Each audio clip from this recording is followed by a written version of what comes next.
Anyway, we are in DC and home of the alt-right. Home of the alt-right now. Does anybody, I feel like, do we have any funny DC fuck stories? Nick, you had a pretty good one the last time you were here. We were talking about it in the car. Oh, I guess, yeah. I was here a couple years ago, and I was just trying to find a place to stay using Tinder.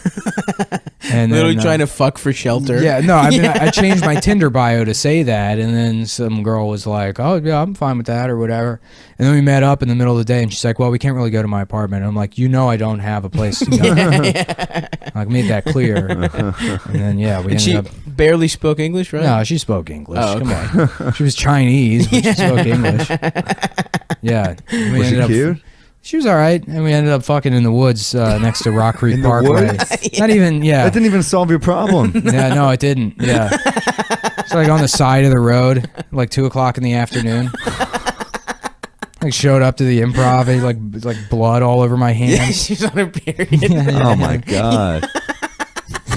On his hand and his jeans. You had to borrow jeans. Yeah, well, I had to borrow jeans for the next show, the next night, because I got to the club and I forgot I was wearing basketball shorts. I'm like, oh fuck, and I had to borrow Tito Garza's pants. Tito was just coming to watch the show. Yeah. And so he had to sit there without pants on. What? In the crowd? Yeah, because I had to borrow his pants to wear on stage. Oh man, well, that's a good friend. Yeah, Tito dude. came through. Tito's a good dude. Have you ever had any funny fuck stories here, Sam? Have you come to DC? I've been here a few times. I'm trying to think.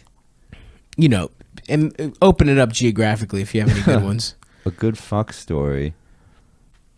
Well, this one's bad. I probably shouldn't say it. I will. Good fuck story. Recent. No, it doesn't have to be recent. It could be a classic.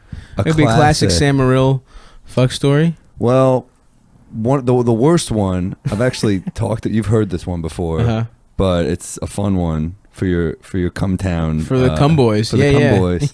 Yeah. One of the worst ones is I met this really cute girl online, and this is a great story. This one. Yeah, it's terrible. And we had a good date, and then I made out with her, and that was kind of it. And I never heard from her again. I thought nothing of it. And then one day she just texted me, "Where are you?" And I was like, "I'm in Union Square with my parents." What are you up to? And she's like, "I want to see you, and I want to get freaky with you." And I was like, "All right." So you hadn't heard from her for like I haven't heard from her a couple months. It was a Friday afternoon, and everything about it was a little shady. Like I felt like it didn't seem right. Mm-hmm. And then I called her to make sure it was her, because there's that part of your brain where like it's someone's trying to rob me. This is too good to be true. And I called, and she's like, "It's me. I'm drunk. I've had a bad week at work. I want to fuck." And I was like, "Okay, sold. That's all I need." And I lied to my mom about an audition to get out of there, which really hurt a little bit to see her face. Like, so you're just go get him, Sam. I was like, Which an audition is still a kind of a shitty reson to like abandon your family. I'm really hoping I get this Reebok commercial.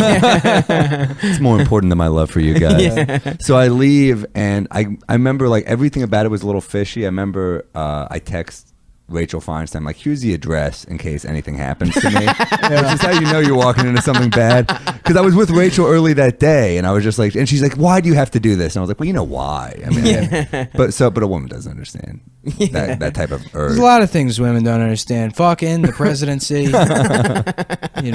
math. So everything except the space program, which apparently they invented. Did you know that was WOCs? It was all. So I go over there. I get off the train, and it's a different apartment than when I dropped her off, but I don't think much of it because it's like it's New York. People sublet, but it's like a luxury apartment in Williamsburg. I walk in. I'm like, "Let's have a drink downstairs," and she's like, "No, let's just go upstairs. I have scotch." And I was like, "That's weird." Yeah. So we go up. Not like there's just a couch and a bottle of scotch. That's all there is in the apartment. I was like, this feels very pornographic. So we start kind of making out a little bit. She starts sucking my dick, and I down a couple scotches, and then she's like, we should go to my bedroom so my roommate doesn't catch us. And I was like, all right. And then she's like, "No, I want him to catch us." And I was like, "What?" That sounds like the opposite of what you just said. Yeah. But she's like, Yeah, and then we're like, fine. We go to Well, a the room bedroom. is, I don't know room. It's a guy. Yeah, it's a guy roommate. Yeah. I don't even know what. Basically, he's been there the whole time. I find out a second later. Jesus Christ. We're in her bedroom.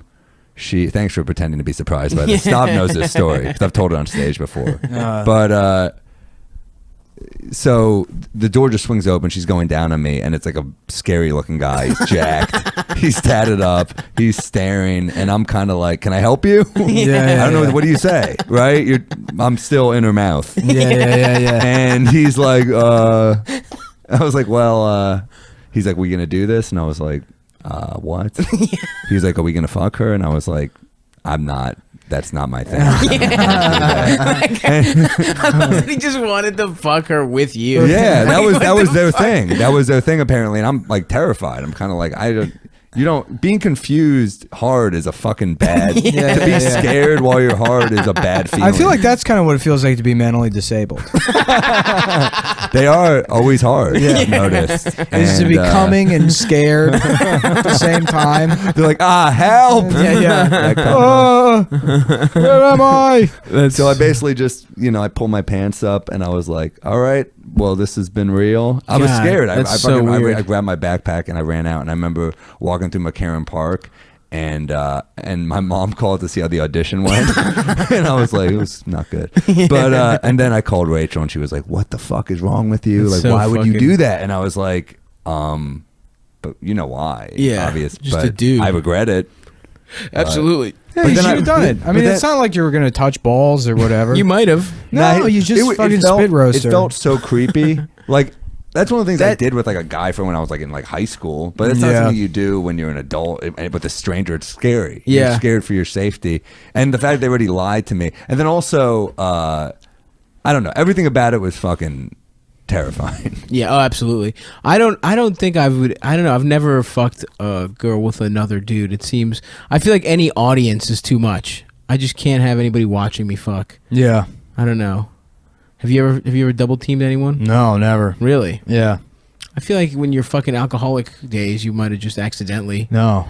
No? I mean, if I did, I don't remember. I have a friend who I did it with in like 7th grade. People, 7th grade. People don't. They confuse alcoholism and like partying. And it's not the same thing. Oh, that's true. I don't have any like cool stories from when I was a fucking awful drunk. Right. You just blacked out and would.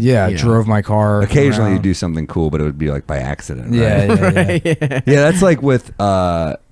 Even with this girl, that's the power of being a beautiful woman. Is I remember I text her afterwards, and I was like, "If you want to do that again, but just us, let me know." And she's like, "Nah, not really. Just just with the guy." And I was like, "All right, well, I don't know why you thought I would be into that. Yeah, like, what that's about not something you? just like. Can you imagine if I fucking did that to her? Oh my god! If I just that's rape. rape. If I just had a dude come in, she would have a $1 million blogging career.